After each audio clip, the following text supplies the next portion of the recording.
पहले उस सब्जेक्ट के जो एक्सपर्ट्स हैं उनसे लाइव चर्चा के और लाइव टेलीकास्ट के माध्यम से 15 दिन तक जो है लाइव चर्चा होगी और फिर इस दौरान इस मंथन में जो शंकाएं कुशंकाएं और सुझाव आएंगे उनके आधार पर पहली डिग्री का रिफाइनमेंट किया जाएगा।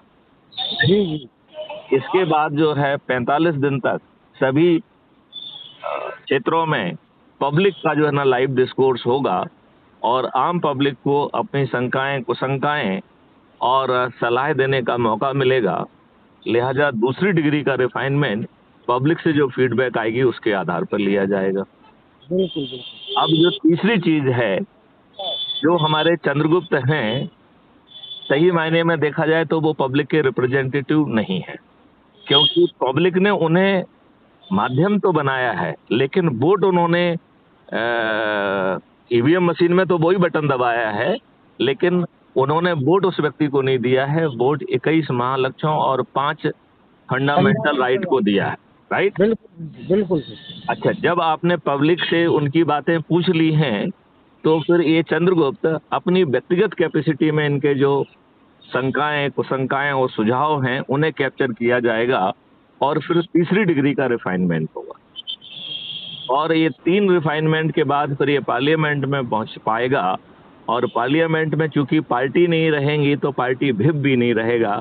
लिहाजा एक एक सेक्शन पर लंबी चर्चाओं के बाद ही सेक्शन वाइज ये पारित होगा। एक्ट पारित नहीं होगा, सेक्शन इंडिविजुअली पारित होंगे।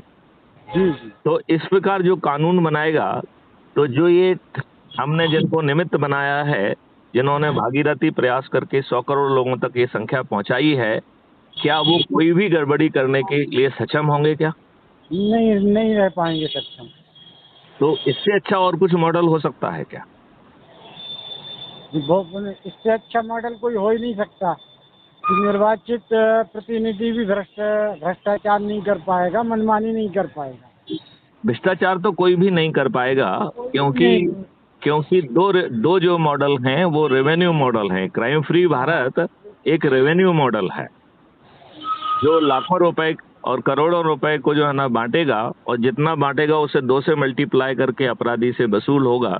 तो इस प्रकार भारत सरकार के पास आज की तुलना में 10 गुना ज्यादा पैसा पहुंच जाएगा। राइट, बिल्कुल। और दूसरा रेवेन्यू मॉडल है कि पेपर करेंसी मुक्त भारत हो जाएगा।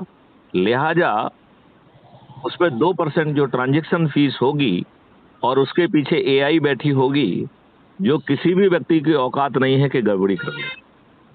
भ्रष्टाचार करना किसी भी व्यक्ति की औकात नहीं होगी, नहीं रह जाएगी। और उसके साथ आपको 5 फंडामेंटल राइट मिल रहे हैं। अपराध और भ्रष्टाचार मुक्त भारत मिल रहा है, थाने में रिपोर्ट करने नहीं जाना पड़ रहा है, झूठी शिकायत झूठी रिपोर्ट करना या झूठी गवाही देने में आदमी जेल में सड़ेगा। 15 दिन में उन साक्ष्यों को इकट्ठा किया जा सकेगा जो आज की पुलिस सोच नहीं सकती है, और इसमें भारत सरकार का कोई पैसा खर्च नहीं होगा, उल्टा भारत सरकार के पास पैसा आएगा। और आज हम जो है वर्षों वर्ष जो कोर्ट कचहरी के चक्कर लगाते हैं, वीडियो बेस्ड डिस्ट्रीब्यूटेड ट्रायल के माध्यम से अपने घर बैठ के अधिकतम 30 दिन में न्याय मिल जाएगा। अब जो जज की कुर्सी पे बैठा है, आज आप देखिए बहुत सारे जो है लाइव टेलीकास्ट होते हैं, अपन वीडियो देखते हैं जिसमें जजेस का जो है अहंकार जो है ना देखने को दिखता है कि नहीं दिखता है। हालांकि वो पॉइंट ठीक कह रहे होते हैं, लेकिन वो अच्छे पॉइंट कहने में भी उनका अहंकार दिखता है, धमकी दिखता है, और कई बार जो है वो खुद उनकी अपनी कोर्ट का कॉन्टेम्प्ट भी दिखता है कि नहीं दिखता है।